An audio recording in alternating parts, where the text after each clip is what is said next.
حضرت عائشہ صدیقہ رضی اللہ تعالی عنہا سے کسی نے پوچھا تھا صحابہ کرام علیہم رضوان میں سے کہ اماں جی نبی پاک کے اخلاق کس طرح کے تھے؟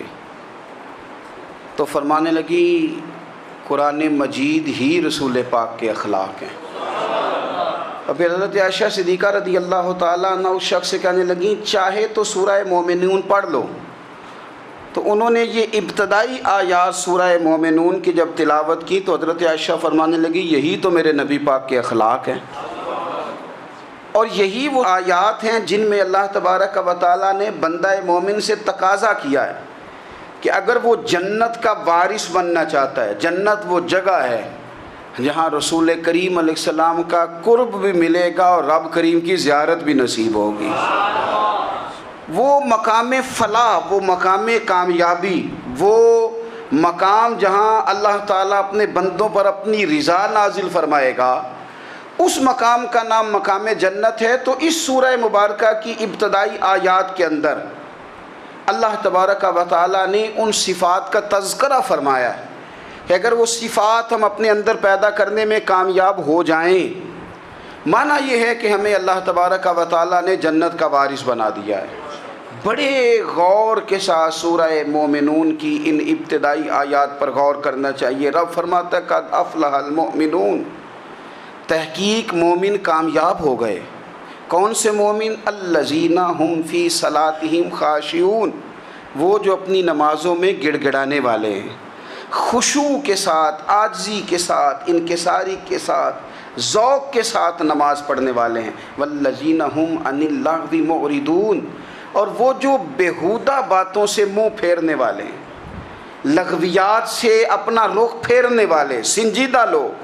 پھر ارشاد فرمایا والذین ہم للزکاۃ فاعلون، جو زکوٰۃ دینے کا کام کرنے والے ہیں۔ پھر فرمایا والذین ہم لفروجہم حافظون، اور وہ لوگ جو اپنی شرمگاہ کی حفاظت کرنے والے، اپنی شرمگاہ کی حفاظت کرنے والے۔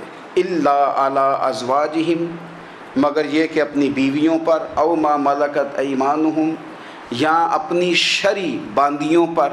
اس زمانے میں جو لونڈی خریدی جاتی تھی اس سے بھی وطی کرنا جائز تھا، اگرچہ اب لونڈیاں موجود نہیں ہیں تو یہ فعل بھی موجود نہیں، سوائے اپنی بیویوں پر یا شرعی باندیوں پر۔ فإنہم غیر ملومین، فرمایا جو یہ کام کرے اس پر کوئی ملامت نہیں ہے، اپنی بیوی کے پاس شرعی طریقے سے جائے یا باندی کے پاس جائے۔ فمن ابتغى وراء ذلك، اور جو آدمی اس کے بعد اس حد سے بڑھے، اس کے سوا کچھ اور کرے جو بندہ، فرمایا فاولئک هم العادون، یہ لوگ حد سے بڑھنے والے ہیں، جو لونڈیوں اور باندیوں کے علاوہ، اپنی بیویوں کے علاوہ کسی اور جگہ گندگی کریں، یہ حد سے بڑھنے والے، حدوں کو کراس کرنے والے لوگ ہیں۔ پھر ارشاد فرمایا والذین هم لاماناتہم وعہدہم راعون، اور وہ جو اپنی امانتوں اور اپنے وعدوں کی رعایت کرتے ہیں، امانتیں ادا کرتے ہیں، وعدے پورے کرتے ہیں۔ اور وہ لوگ جو اپنی نمازوں کی حفاظت کرنے والے ہیں، جن میں یہ خوبیاں آ گئیں، میرا رب فرماتا ہے نماز میں خشوع وضو حاصل ہو گیا، فضولیات سے بچ گئے، زکوٰۃ ادا کرنے والے بن گئے، شرمگاہ کی حفاظت کرنے والے بن گئے، امانتیں عہد پورے کرنے والے بن گئے، اپنی نمازوں کے محافظ ہو گئے۔ اللہ اکبر، قربان جائیں۔ مالک فرماتے ہیں اولئک هم الوارثون، یہی لوگ تو وارث ہیں۔ یا اللہ کس چیز کے؟ فرمایا الذین یرثون الفردوس، یہ لوگ جنت کے وارث ہیں، یہ جنت کے وارث ہیں یہ لوگ۔ ہم فیہا خالدون، اور فردوس سے، جنت سے نکالے نہیں جائیں گے، ہمیشہ ہی جنت میں رہیں گے۔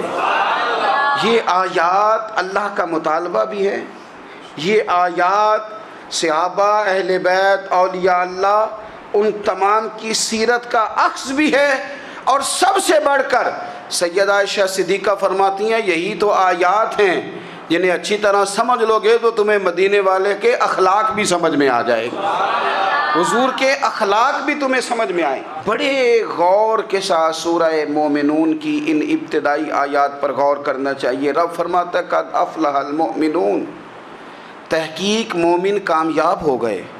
کون سے مومن؟ الذین هم فی صلاتہم خاشعون، وہ جو اپنی نمازوں میں گڑ گڑانے والے ہیں، خشوع کے ساتھ، عاجزی کے ساتھ، انکساری کے ساتھ، ذوق کے ساتھ نماز پڑھنے والے ہیں۔ دیکھیں قرآن نے یہ نہیں کہا شروع میں کہ وہ لوگ اپنی نماز پابندی سے پڑھتے ہیں، بلکہ فرمایا وہ نمازوں میں عاجزی کرتے ہیں،